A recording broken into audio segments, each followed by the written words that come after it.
on va passer d'une agriculture de connaissances parce que tout ce qu'on voit d'une année à l'autre sur nos exploitations, toutes les expériences qui sont partout. Donc une règle importante pour moi, c'est que dans tous ces changements, j'y suis allé de manière progressive. Et de donner les moyens, d'expliquer aux agriculteurs comment on peut changer, puisque le grand mot là c'est la transition, et j'abonde. Salut tout le monde. Aujourd'hui c'est un petit top 5 des innovations en agriculture que même James Bond il va être hyper jaloux.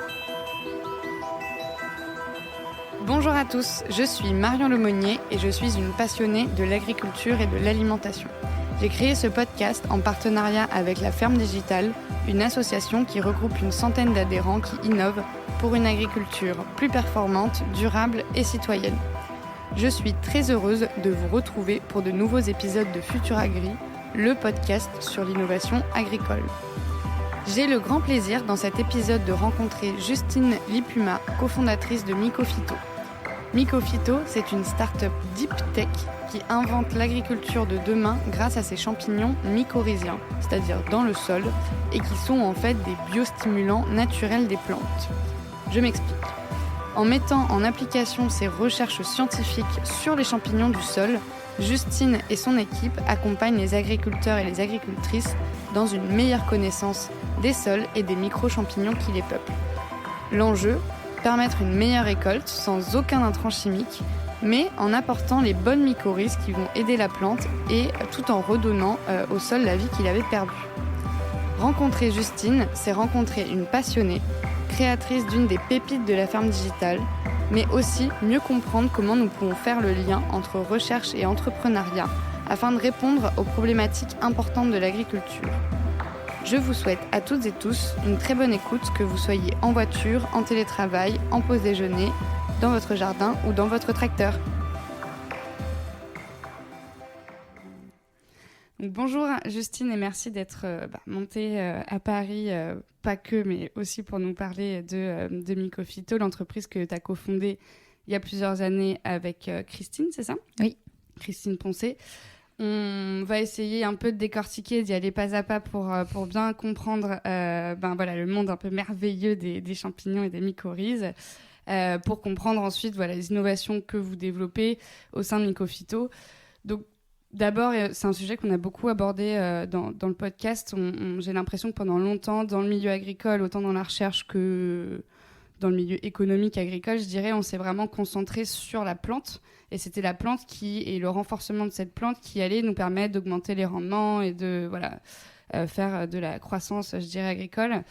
On avait du coup peut-être un petit peu laissé de côté ce qui se passe dans le sol, ce qu'on ne voit pas nous, et qui est pourtant fondamental aussi à la santé des plantes. Donc, du coup, tout l'univers des champignons, il est vraiment, je pense, au cœur du système du sol. Je ne pense pas que tu vas me contredire là-dessus. Voilà, est-ce que tu peux nous expliquer un petit peu quelle est la place, comment ça fonctionne les champignons dans le sol, c'est pas des champignons de Paris quoi, donc quels sont leurs rôles, leurs bénéfices pour l'agriculture aussi derrière. Oui, tout d'abord, c'est vrai que le sol a longtemps été considéré comme simplement un support en fait, de culture de la plante, et on a oublié que ce sol était vivant. Et pourtant, si on prend 1 gramme de sol de forêt, il y a plus d'êtres vivants que d'êtres humains sur Terre. Donc on est dans l'ordre du milliard d'êtres vivants dans 1 gramme de sol de forêt. Et dans 1 gramme de sol de terrain agricole, on est tombé à l'ordre du millier. Donc on a eu une forte... Ça, c'est de l'appauvrissement. L'appauvrissement, exactement. La bonne nouvelle, c'est que les sols ne sont pas encore morts, on peut encore agir, mais effectivement, il faut booster cette vie et y prendre soin et réaliser qu'un sol, c'est pas juste de la pierre et des cailloux. Et donc les mycorhizes dans ces sols, ils ont un rôle essentiel, les champignons sur lesquels moi je m'intéresse. C'est ce qu'on appelle des espèces pionnières. Donc ça va être les premières espèces qui vont venir coloniser un sol. Juste pour la petite histoire, c'est des champignons qui, à plus de 450 millions d'années, ont permis aux plantes de sortir de l'eau. Toutes les plantes étaient aquatiques jusqu'alors. Et donc, elles sont sorties de l'eau, elles ont colonisé la terre grâce à ces champignons-là. Elles n'auraient pas pu le faire sinon. Donc, ces champignons sont toujours présents dans les sols et ils ont la capacité de se développer à l'intérieur et à l'extérieur des racines. Et les structures qui se développent à l'extérieur des racines démultiplient jusqu'à 1000 fois la surface d'échange entre la plante et le sol. Et le sol, c'est quand même le réservoir alimentaire de la plante, en fait. Et donc, ils vont aller capter des éléments nutritifs beaucoup plus loin que ce que la plante pourrait faire à portée de racines. Les plantes, elles se déplacent pas. Nous, on n'a pas de la nourriture à un endroit donné où les animaux, on prend nos pattes et puis on avance, on va la chercher ailleurs. Les plantes, elles sont figées. Donc, du coup, ils vont permettre de capter des éléments nutritifs plus loin et ils sont aussi beaucoup plus efficaces dans le fait de capter ces éléments-là. Donc, ils vont mieux alimenter les plantes. Ils vont permettre aussi aux racines de se développer. Donc, les plantes seront plus ancrées en fait dans le sol, puisque plus il y a de longueur de racines, plus c'est important, plus c'est stable, exactement. Et ça rend stable aussi le sol, ça limite les problématiques d'érosion qu'il peut y avoir. Donc c'est aussi un biostructurant, c'est un biostimulant et c'est un bioprotecteur parce qu'il va booster l'immunité des plantes, et donc la permettre de mieux se défendre. Et c'est effectivement, comme tu le disais, des organismes qui vont permettre d'aider à une meilleure santé des plantes et des hommes. Parce que si les hommes qui cultivent et qui consomment ces produits ingèrent un peu moins de produits chimiques, je pense que leur santé ira d'autant mieux. Ça sera un petit peu mieux. Mais du coup, c'est vraiment un partenariat qui est essentiel. Enfin, j'imagine que si ça s'est dégradé dans les sols agricoles aujourd'hui, c'est quand même une perte très très importante. Parce que là, ce que tu me décris, c'est qu'en gros, la plante, elle galère quand même un peu dans sa vie sans les mycorhizes. C'est pour ça qu'on lui met des engrais. Ouais, c'est ça, exactement. On lui met des engrais parce qu'en fait, au lieu de... les éléments nutritifs dans un sol, ils n'arrivent pas tout seuls par magie. Ils arrivent par des cycles biologiques avec travail de bactéries, d'autres types d'organismes et de champignons. Et en fait, si on a cassé cette chaîne d'interaction, il ramène plus d'éléments nutritifs et donc on est obligé d'amener des engrais à 2 cm des racines. Donc les racines ne se développent pas. Donc il y a du lessivage, de la pollution de l'eau. C'est un espèce de cercle vicieux. C'est un cercle vicieux. Où il y a besoin de exactement plus d'intrants, quoi. Et entre avoir des intrants qui arrivent à 2 cm de la racine et accueillir un champignon, parce que c'est pas gratuit, la plante elle lui offre aussi le logis et le couvert en échange. C'est un échange réciproque entre les deux. Vraiment, c'est une symbiose. Chacun apporte quelque chose à l'autre. La plante va pas s'embêter à accueillir ce champignon. Elle va prendre plutôt la facilité. Et ces champignons, eux, à la différence des plantes, c'est ce qu'on appelle des symbiotes obligatoires. Donc eux sont incapables de faire leur cycle de développement sans une plante. Donc à partir du moment où on casse cette interaction et ils peuvent plus interagir avec la plante parce que par facilité elle va choisir autre chose, ils meurent. Okay. Ça marche. Et justement, toi, comment t'en es venu à t'intéresser à tout ça? C'est quand même un sujet assez spécifique, mais comme tous les sujets finalement. Voilà, quel a été un peu ton parcours pour atterrir sur ce monde merveilleux des champignons?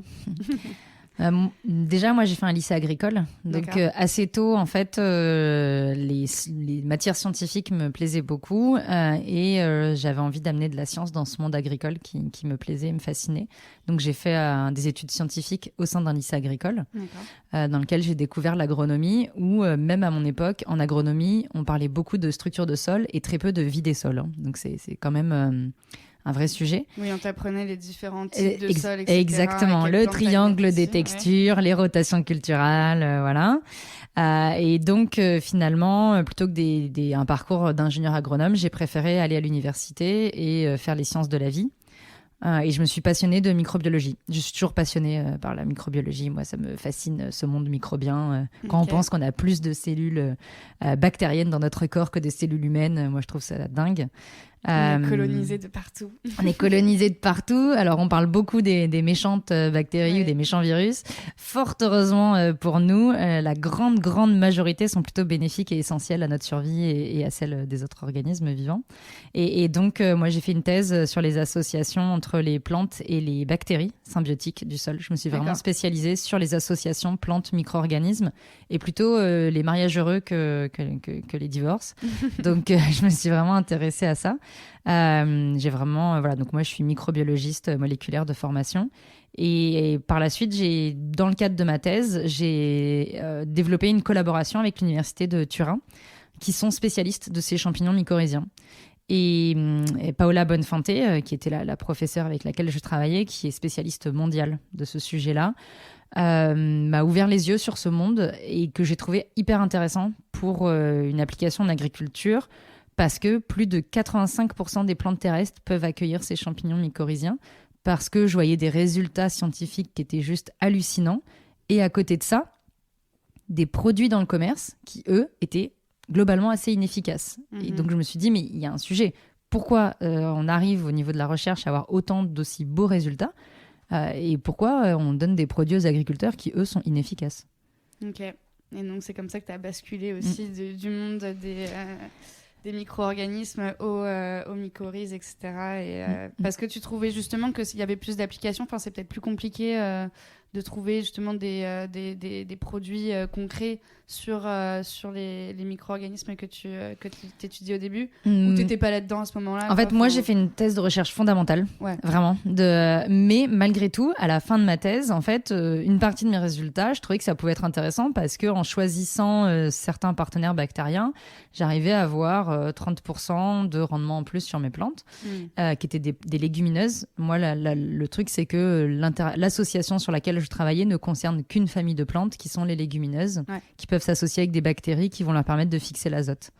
Et du coup, quand j'ai été voir mes directeurs de laboratoire, etc., pour dire mais est-ce qu'on peut pas aller chercher des industriels, est-ce qu'il n'y a pas des gens qui sont intéressés, etc., on m'a plus ou moins répondu que c'était pas notre job en fait. Et du coup, moi je me suis dit en fait ça va pas être le mien parce que si c'est pour juste discuter entre blouses blanches des magnifiques recherches qu'on a faites, surtout par les Chinois pour que personne comprenne, et s'arrêter là, ça m'intéressait pas. J'avais pas fait des études pour ça, donc du coup j'ai pas souhaité poursuivre plus loin dans la recherche publique.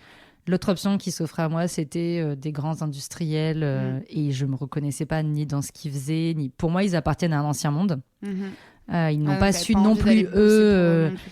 pour moi, ils n'ont pas su, eux non plus, innover. On le voit aujourd'hui. Nous, je pense toutes les startups de l'agritech... on est régulièrement contactés par ces gros industriels qui nous disent en fait dans 5 ans mes produits sont interdits et moi je n'ai pas de solution. Donc pour moi voilà, c'était juste du passé et donc la voie de l'entrepreneuriat et de l'innovation était pour moi ce qui permettait de faire ce lien entre la recherche et le monde agricole.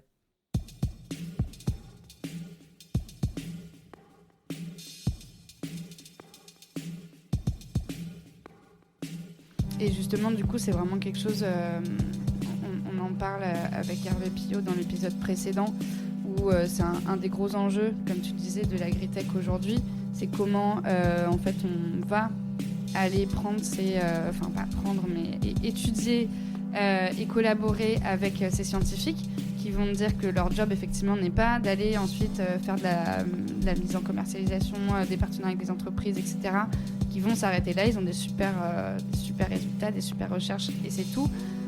Comment aujourd'hui tu peux créer des ponts? Alors toi tu l'as fait parce que tu fais partie des deux et tu as décidé effectivement d'entreprendre, mais je pense que c'est assez exceptionnel. Enfin, tu vois, tous les gens qui font des thèses, etc. ne font pas ça. Mais voilà, comment aujourd'hui toi tu vois ces deux milieux se rencontrer ou pas, et comment elles peuvent faire en sorte que les choses s'accélèrent et évoluent? Pour moi, le sujet de départ, il est de dire qu'aujourd'hui, on n'a plus le choix, en fait. Si on parle beaucoup de cette 3e révolution agricole, elle ne pourra pas se faire sans recherche, en vrai. Pour moi, c'est impossible. Et parce qu'au cœur de l'innovation, en amont, c'est de la recherche, en fait. Et on a une recherche d'excellence en France, notamment sur les sujets agricoles. On a encore une longueur d'avance sur un certain nombre de sujets. Et il faut arriver justement à casser cette image de on va prendre cette recherche et en faire un business et c'est nous qui allons gagner de l'argent là-dessus et pas les chercheurs qui ont trimé des années pour ça. Et il faut arriver à casser cette image-là qui est fausse et se dire qu'on fait tous partie de la même chaîne et on est juste chacun de nous un maillon de cette chaîne. Et je pense qu'il y a quand même eu un changement de mentalité dans les infrastructures de recherche. Il y a des cellules de transfert qui sont présentes partout, qui ont pour but de faciliter ces sujets de transfert. Il y a une vraie dynamique, une volonté aussi au niveau du gouvernement, où il y a eu la loi de l'innovation qui a été revue, qui permet d'aller un peu plus loin sur ces sujets-là. Donc pour moi...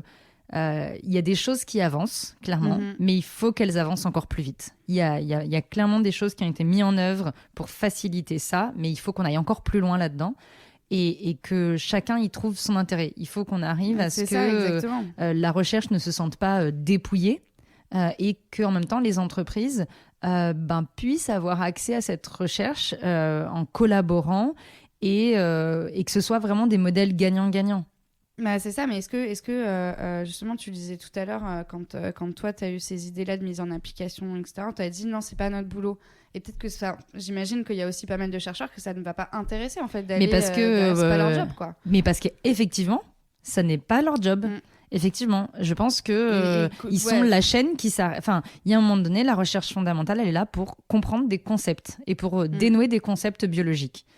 Et donc après, il va falloir juste effectivement peut-être simplement rajouter dire cette étape-là de comment on tu transfère fais le lien, cette connaissance-là à une autre entité, une autre personne dont elle a le job d'utiliser cette connaissance-là pour en développer une application.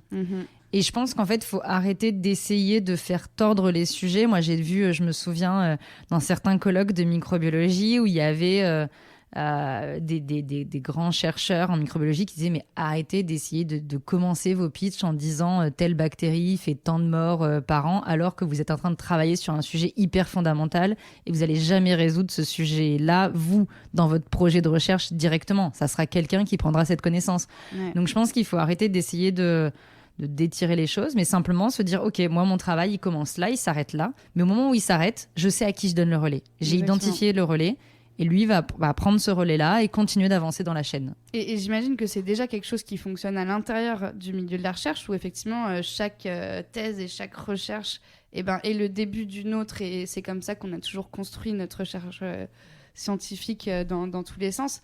Et voilà, là, l'enjeu, c'est de rajouter d'autres briques hors du milieu, quoi. Mais c'est de faire rentrer d'autres entités, c'est de construire... Pas forcément du privé, d'ailleurs. Enfin, ça peut être de pas tout, forcément, quoi. Ça peut être de tout, mais c'est vrai que avec ERV, on a regardé ce qui existait aussi comme modèle à l'étranger, où il y a des systèmes où, dans un même campus, on a l'université, des laboratoires de recherche publics et des laboratoires de recherche privés et des startups. Et c'est vrai qu'il faut qu'on travaille sur des enjeux d'open innovation, sur des sujets qui existent aussi, des modèles canadiens de Living Lab, des choses comme ça. Il faut qu'on soit beaucoup plus ouvert sur proche cette physiquement innovation. aussi. Proche physiquement, ça commence par là, les échanges en vrai. Et c'est pas trop le cas. Enfin, j'imagine que c'est pas parfait, mais c'est un peu l'idée aussi de là où vous avez votre siège, on va dire. À Sophia Antipolis. Nous, on est hébergé dans un centre INRAE, mais on est la seule start-up hébergée dans ce centre-là. Tu sens que c'est le début, quoi. C'est vraiment, vous posez une première petite pierre. C'est ça. Après, on est sur un territoire un peu plus large. On est intégré dans un IDEX donc, de l'Université de Nice qui, lui, a pour vocation de regrouper plusieurs instituts de recherche, Donc oui, ça se développe, mais à nouveau... faut mettre un coup de boost, quoi. Ouais, c'est ça, et puis faciliter l'administratif autour de ça, en fait, aussi. Tu crois qu'il y a... le cadre administratif des sujets de transfert n'est pas toujours complètement adapté aux problématiques des startups. Que ce soit en termes de timing ou certains types de conditions, ou simplement des investisseurs nous disent non mais moi des conditions comme ça c'est pas assez sécurisant pour nous. Et donc on va pas investir si c'est pas assez sécurisé. Donc il faut voir que les enjeux de protection d'IP et sont cruciaux pour les startups, surtout des startups qui sont basées sur de la science et dont c'est le côté lourd, différenciant. Ouais, bien sûr. Et en même temps, c'est effectivement, je pense que tu dois avoir l'impression de te confronter à une montagne et de faire gaffe à qui appartient la propriété, etc. Enfin, c'est au-delà de remplir des papiers, etc. C'est aussi protéger que tout le monde, toutes les parties prenantes, ça soit OK, etc. Et ça comprendre à qui tu poses cette question-là, qui tu vas voir quand tu es doctorant, que tu veux créer une start-up, à qui tu t'adresses en fait. Ouais. Mais j'imagine que du coup, c'est des questions que tu t'es posées de manière très concrète. Oui. Moi, j'ai fait un petit cluedo. C'est ça. Après... Non, mais voilà, c'est vrai que...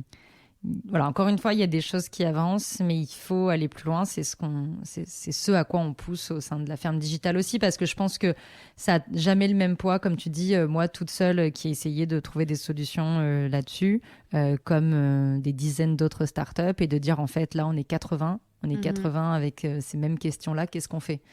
Et je pense que c'est plus facile de fonctionner comme ça, à la fois pour nous, mais aussi pour nos interlocuteurs, pour les infrastructures de recherche, quand on leur dit mais en fait c'est pas un problème isolé d'une startup, c'est un problème global. Donc, comment on avance ensemble et comment on fait pour que ce soit plus simple pour tout le monde. Ouais, bien sûr. Et c'est aussi voilà, des nouvelles générations qui arrivent. Oui. Je pense que l'équipe aussi de Mycofito, enfin, je regardais sur votre site, l'équipe, elle est construite, c'est hyper intéressant pour avoir bossé dans des startups plus classiques, on va dire, sans cet aspect recherche. Enfin, vous, votre team, vous faites vraiment le lien entre tout ça, et c'est aussi voilà, cette nouvelle génération-là qui va porter un peu ce côté un peu plus ouvert et dans la recherche, et en labo, quoi, et aussi en vente, etc. Enfin, il y a plein de métiers, vous, du coup, que vous devez regrouper dans la boîte, quoi. Oui, clairement, oui.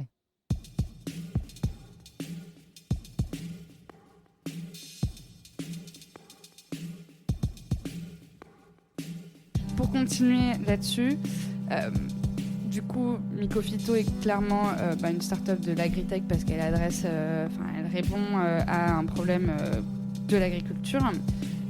Et vous parlez aussi beaucoup de deep tech. Ça, c'est un mot que moi, je connais moins. J'aimerais bien juste qu'on le définisse parce que je pense que c'est intéressant aussi de voir le lien entre les deux et un peu quel écosystème ça définit autour de Mycofito, quoi. C'est vrai que au sein de l'agritech, nous, on fait plutôt partie des deep tech, c'est-à-dire qu'on a une composante de recherche très forte. Bon, on le voit bien dans notre échange, on a commencé par parler de recherche. Hein, donc, mais on va parler mais je veux dire, mais il y a pas de souci. C'est vraiment ça, et c'est de dire que ce sont des startups qui ont effectivement une composante de recherche très forte, qui vont être très disruptives et avec une différenciation qui émane d'un projet de recherche au départ. Et du coup, la différence de ces startups va se jouer et par ce cœur, cet ADN recherche assez marqué et fort, mais aussi par des temps de développement et des étapes à franchir qui sont différentes d'autres types de startups, avec des temps de go-to-market différents, des besoins de financement différents aussi. Et puis tu l'as dit, des équipes parfois aussi un peu ovni, hein. Un peu typique. Voilà, 2 fondatrices issues de la recherche, aïe mais on se soigne. Mais non, mais c'est vrai que c'est un peu par contre, je pense qu'effectivement ça doit être drôle quand tu vas chercher des investisseurs, les mecs ils doivent dire oula, qu'est-ce qui se passe? Tout dépend où tu en es. C'est vrai que nous on a notre deuxième étape de levée de fonds, donc voilà, je pense que c'est clair. Mais je pense qu'à force, on a presque oublié que j'étais chercheur au départ, donc. Ouais, voilà, maintenant tu es Mycofito et voilà, c'est avec tout le bagage que ça comporte, etc. Mais justement. Mais voilà, les deep tech, il y a un écosystème deep tech assez dynamique autour de BPI France qui a essayé de constituer une communauté de deep tech qui est assez active, et on se rend compte là aussi, c'est intéressant, c'est que en étant dans des sujets très différents, il y a des étapes qu'on franchit tous au même moment quand on est une deep tech. Et du coup, ça veut dire que tu peux discuter avec des deep tech dans le spatial, dans des sujets qui n'ont rien à voir avec ce que tu fais. Mais tu vas avoir des points communs avec eux parce qu'il y a ce trait commun autour de côté recherche. Ça, c'est intéressant parce que je voulais vraiment qu'on voit ces grosses étapes. Et du coup, comment tu tiens un peu la longueur, parce que dans des boîtes qui même peuvent faire du chiffre d'affaires tout de suite, c'est déjà compliqué. Là tu recherches, quoi. Donc il n'y a pas de cash qui rentre. Donc effectivement, c'est quoi un peu comment tu tiens? Jérôme, il dit qu'on est des survivants. Mais alors moi, j'ai fait un pari un peu fou qui est de dire, ok, on est une deep tech, mais en fait, moi, je suis sortie d'un laboratoire de recherche parce que j'étais trop déconnectée de la société. C'est pas pour me réenfermer dans un autre laboratoire pendant 5 ans, sortir un produit. Ouais. Le mien. Parce que finalement, que ce soit le mien ou celui de la recherche publique, finalement, c'est pareil. Si je suis enfermée, ça m'intéresse pas. C'est juste moi qui prends tout le risque. Voilà. C'est ça, encore pire. C'est pire, finalement. Donc, du coup, j'ai fait le pari de dire, ok, en fait, nous, on va vendre tout de suite ce qu'on sait faire à date. Même si on n'a pas le produit fini, on va commencer à vendre. Donc, on génère du chiffre d'affaires depuis notre création. Ce chiffre d'affaires, il est modeste. Il ne permet pas de couvrir tous nos frais, clairement. Bien évidemment. Loin de là. Mais il est présent. On a une 20aine de clients. Donc, on a fait ce choix-là un peu fou parce que du coup, ça nous prive de certains financements qu'on peut avoir lorsqu'on fait 0 de chiffre d'affaires. Ok. Mais du coup, Il faut voilà, un pour peu moi, aller, donc voilà, moi j'ai Ouais, innové mais en même dans même mon temps, modèle de deep tech. J'ai Ouais, fait c'est un clair, modèle mais hybride. Ça me paraît essentiel et ça vous prépare aussi à ça. Bah, ça on vous avait donne la des retours possibilité terrain, de le faire en fait aussi. Donc ça a été un premier truc. Moi, donc la société, moi j'ai été incubée en 2016 à l'incubateur PACA Est à Sophia Antipolis et la SAS a été créée en 2017, en octobre 2017 et je pense que j'ai signé le premier contrat un mois après. Ok. Donc c'était direct. important. Ouais, je pense qu'en fait j'ai créé la SAS parce qu'il y avait un contrat qui allait être signé. Ok. C'est ça qui a aussi boosté la date de sortie de la création. Mais du coup, voilà, donc en 2017, on est effectivement 2 cofondatrices, dont une seule sur les 2 à temps plein, puisque mon autre cofondatrice a un rôle un peu particulier. Elle bénéficie d'un concours scientifique. Je parlais de cette loi d'innovation. D'accord. Cette loi d'innovation permet à des chercheurs aujourd'hui de continuer à être payés à 100% pour leurs travaux de recherche, pour leur statut de chercheur, et de consacrer une partie de leur temps à une entreprise, à une start-up. Ok. Donc au départ, c'était 20%. Et ensuite, avec la révision de cette loi d'innovation qui a été réalisée, alors, je ne sais plus si c'est 2019 ou 2020, ça a été étendu à 50% de son temps. Donc, elle est Donc ça moitié-moitié. permet à des chercheurs de s'impliquer dans des startups, de voir un petit peu ce monde-là. Et donc, mon associée, elle a un rôle... Et par contre, ça donne un rôle précis qui est un rôle de conseiller scientifique. Ils n'ont pas le droit de rentrer en jeu dans des sujets de business, de contrats. Enfin, quels que soient les contrats, ils ne peuvent pas rentrer dedans. Pas d'action de management ni de rôle hiérarchique par rapport aux équipes. C'est vraiment un rôle de conseiller scientifique. Mais qui est toujours intéressant malgré tout à maintenir. Et donc moi qui étais à 100% dès le début du projet. Mais donc voilà, on était 2 au tout début. On a assez vite recruté des techniciens. Il y en a un qui est toujours là. Je sais quoi, je rigole parce que c'est un des plus jeunes en âge de l'entreprise. Et pourtant, c'est la mémoire de Miko Phyto. Parce que je l'ai eu en stage de BTS au tout début, quoi. Donc, et après, voilà, on l'a recruté, on l'a gardé. Donc c'est rigolo. C'est à la fois le plus jeune et le plus ancien. C'est la Bible de Miko Phyto. Et du coup, voilà, donc on a commencé avec 2 techniciens et puis assez vite, en fait, on a accéléré et au fur et à mesure, finalement, je dis les étapes sont longues en deep tech, mais moi, je n'arrête pas de raccourcir les étapes que j'avais posées au départ. On doit accélérer beaucoup plus vite que ce qu'on l'avait imaginé. Ok. Oui, ça, c'est atypique aussi. Et du coup, moi, je pensais qu'on aurait un développement beaucoup plus long, beaucoup plus lent. Et en fait, on est pris par le fait que l'agriculture est en crise, qu'on a des agriculteurs qui sont juste sans solution aujourd'hui. Enfin, faut quand même réaliser. Ouais. Là, avec les cours d'augmentation des prix des engrais, on vient de réaliser que les engrais viennent de l'étranger, qu'il faut du gaz pour faire des engrais azotés et qu'on n'a pas de gaz en France. Ouais, c'est clair. Donc, c'est des Ukrainiens qui produisent je ne sais pas combien de pourcents de notre... Donc voilà, la France est dépendante à 100%. Donc ça nous oblige à... Le contexte fait qu'on doit aller plus vite parce qu'on doit trouver des solutions rapides. Les gens sont pris à la gorge aujourd'hui, les solutions doivent sortir. Ouais, et du coup, vous avez aussi, je pense, beaucoup de gens dans votre écosystème qui vous poussent, autant sur quand vous participez à des concours ou quoi, forcément, votre solution elle va intéresser parce que derrière, effectivement, ça devient les enjeux ils sont de plus en plus pressants ou les investisseurs, etc. Enfin, voilà, j'imagine que tout le monde aussi vous dit allez-y. C'est ça. Donc après, moi, mon rôle, c'est quand même de garder le cap. Ouais. Tout ça. Parce que comme en plus tout le monde agricole est en crise, on a des sollicitations qui arrivent de toutes parts et il faut arriver malgré tout à poser des étapes de développement, à avancer d'une manière sur toutes les plantes là. J'ai vu que vous aviez commencé à avoir on a 4 filières prioritaires nous, ce qui est déjà et au sein de chaque filière il y a déjà beaucoup de plantes donc c'est déjà pas simple. Mais on est sollicité sur plein de filières. Il y a beaucoup de choses où on doit dire non, pas maintenant, pas tout de suite et donc en 2019 on a eu une première étape assez clé. En 2017, du coup, on a eu un appel à projet de prématuration. Donc ça, c'est aussi des outils intéressants. On parlait du lien avec la recherche. Ces outils-là permettent de maturer des projets et d'avoir des financements. Donc nous, on a eu un cofinancement qui permettent de démontrer, de valider ton concept sur un premier cas concret.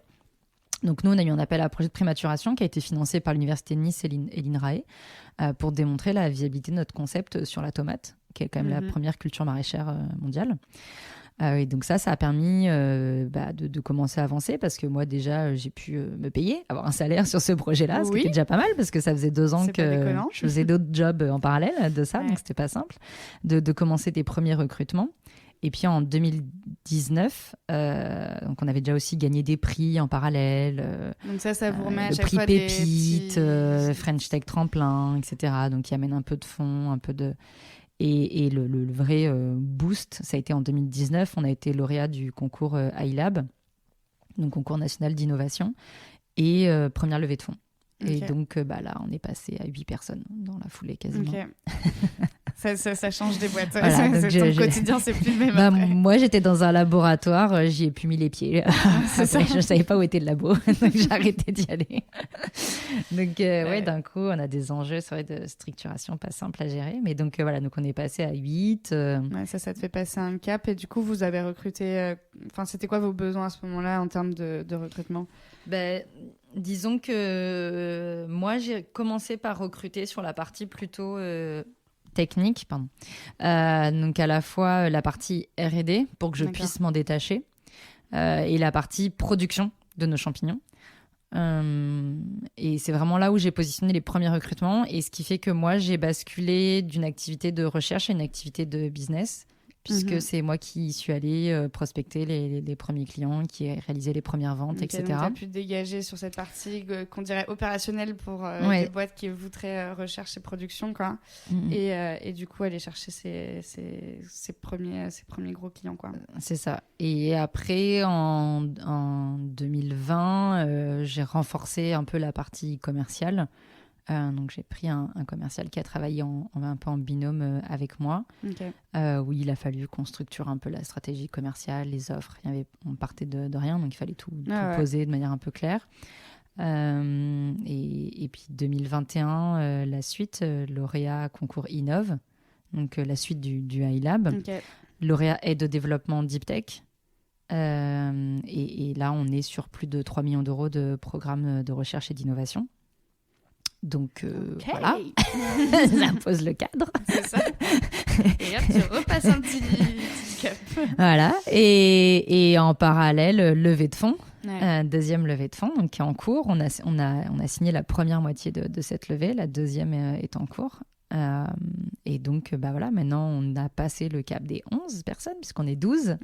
On est en train de changer de local, parce qu'on avait une trentaine de mètres carrés de laboratoire, on passe à plus de 150 mètres carrés de laboratoire. Voilà. On avait jusque-là peut-être 300, 500 mètres carrés d'espace de serre. On passe à plus de 1000 mètres carrés. Voilà, donc on pousse les murs un peu partout. Bien sûr. Et justement, tu parles de production, etc. Et j'ai pensé à une question hier soir en préparant le podcast. Comment, très concrètement, tu fais pour... autant mettre des intrants, tu prends un petit pulvé et puis ça roule. Comment, justement, tu fais ce match entre les racines de la plante ? En plus, ça se passe en dessous, donc c'est un peu quand même compliqué d'y aller. Et que le match, il se fasse entre ces mycorhizes et les racines. Nous déjà, quand on les a produits, ensuite nos formulations, donc dans nos, c'est une solution liquide ou solide. On a les deux qui existent parce que notre idée, c'est vraiment d'arriver à s'intégrer dans des itinéraires de culture sans rajouter une contrainte supplémentaire parce qu'effectivement, c'est pas le but du jeu. Si ça coûte trop cher, c'est pas non plus intéressant. Et donc. D'avoir ces deux formulations, ça nous permet de répondre à pas mal de contraintes. Si c'est une nouvelle plantation, en fait, on utilise le trou de plantation et on dépose la poudre qui contient des millions de spores actifs dans le trou de plantation. Et donc, on met alors pas le SMI, là, c'est quand on plante plutôt des jeunes plants, des arbustes, des plants aussi. Après, en vigne, quand les vignes sont déjà implantées, on utilise des pales injecteurs et on injecte dans le sol, effectivement, une solution liquide, sachant que ces pales injecteurs sont couramment utilisés pour d'autres types de solutions. Donc, on a réutilisé quelque chose qui était déjà sur les sites agricoles, en fait. Et sinon, on peut aussi s'intégrer dans la préparation de sol. Donc, quand on prépare un terrain avant de planter, donc il y a une espèce de pralinage, et donc on s'intègre là-dedans. Okay. Et sur des systèmes de culture qui sont en pépinière, donc plutôt avec des pots ou des godets dans lesquels il y a un substrat, un support de culture inerte ou du terreau. Ben là, on s'intègre directement dans le support de culture avant qu'il y ait le semis. Ok, bah c'est un peu ce que j'imaginais, ça va. Ouais, c'est ça.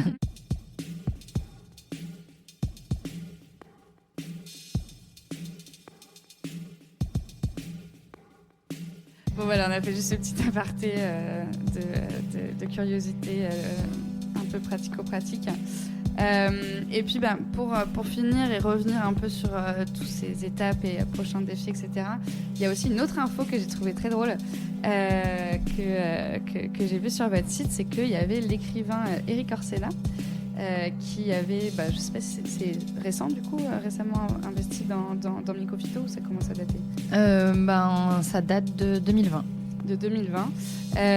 Et voilà, j'ai trouvé ça hyper drôle. Moi, c'est quelqu'un que je lis depuis très très longtemps. Et puis, voilà, comme je te disais, vous faites déjà des grands écarts et des liens hyper intéressants entre recherche, entreprise, entrepreneuriat, start-up, type tech, agritech, etc. Et là, on vient rajouter aussi un bloc littérature. Donc, pourquoi, comment, raconte-nous un peu cette histoire. Moi, je déteste les silos. Tu vois, déjà, tu m'as parlé de santé des sols. Je t'ai dit oui, mais santé des hommes aussi. Ouais. J'ai jamais compris pourquoi on séparait les deux, par exemple. Et c'est aussi... Éric Orsena, il a plein de casquettes différentes. Ouais, oui, il est connu, il est membre de l'Académie française, effectivement. Et puis, c'était quand même, c'est le spécialiste des matières premières. Il a fait plusieurs traités autour de la mondialisation en prenant un angle qui était différentes matières premières. Il s'est ensuite beaucoup intéressé à l'eau. Et là encore, pour moi, eau et sol, il y a un lien qui est aussi fort que santé des sols, santé des hommes. Et donc, le lien a été vite fait entre l'eau et les sols. Il a beaucoup travaillé auprès de ce monde agricole. Il a sorti un ouvrage sur l'élevage de cochons, par exemple, où il a regardé à travers du monde entier comment étaient faits ces élevages, quels étaient les impacts environnementaux, agricoles, etc. Donc voilà, c'est quelqu'un qui est assez impliqué et implanté dans ces sujets-là agricoles. Et du coup, il a certes investi, mais ça ne s'arrête pas là, puisqu'il travaille vraiment aujourd'hui avec nous. Il nous apporte beaucoup. En plus de cet investissement-là, c'est aussi un investisseur à impact. Il avait par le passé déjà investi, donc il connaît aussi très bien ce monde financier. Mais il travaille avec nous à nous emmener sur des aspects de business, notamment dans le monde du vin. Il est aussi membre de l'Académie des vins. Donc voilà, vraiment... c'est un partenariat et c'est lui qui est venu vous voir, du coup, vous connaissiez, ou ça s'est passé comment ? On s'est rencontrés par un concours de circonstances assez rigolo. Il se trouve qu'il connaît très bien et il avait beaucoup travaillé sur les sujets de l'eau avec le frère de ma cofondatrice. Et donc, voilà, on s'est rencontrés comme ça. Voilà. Et il se trouve qu'il y a eu match. Exactement. That's a match. Voilà. Bon, on va s'arrêter là parce qu'on pourrait encore, je pense, en parler et je pense que tu es inarrêtable sur le sujet. Mais bon, du coup, voilà, c'est chouette aussi parce que je vois que vous publiez beaucoup et que sur votre site et sur vos réseaux, il y a pas mal de petites choses aussi pour creuser, mais je suis ravie d'en avoir appris plus. J'ai appris beaucoup de choses aujourd'hui. Et puis, effectivement, comme tu le disais, les enjeux, ils sont vraiment colossaux. Et ça fait plaisir d'avoir des solutions qui sont aussi concrètes et aussi disruptives, comme tu peux le dire aussi. Donc, merci beaucoup, Justine. Merci.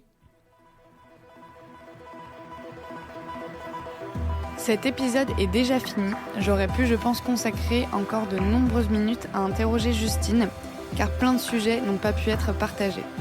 En effet, nous avons bien compris comment la recherche pouvait prendre sens et se matérialiser via l'entrepreneuriat. A l'inverse, nous n'avons que trop peu abordé les enjeux de production de Mycophyto, c'est-à-dire comment sont fabriqués les biostimulants et comment sont-ils commercialisés pour les mettre au service du plus grand nombre. Si cet épisode vous a particulièrement plu comme moi, n'hésitez pas à nous écrire sur les réseaux de la Ferme Digitale et à nous réclamer un épisode 2. Un grand merci à Justine qui a brisé de nombreuses idées reçues que l'on peut avoir sur la recherche, sur l'agriculture et sur l'entrepreneuriat. Quand on pense commencer à faire le tour de son sujet, c'est avec des personnes comme Justine qu'on se dit que de grands territoires de connaissances et de réflexion restent à creuser.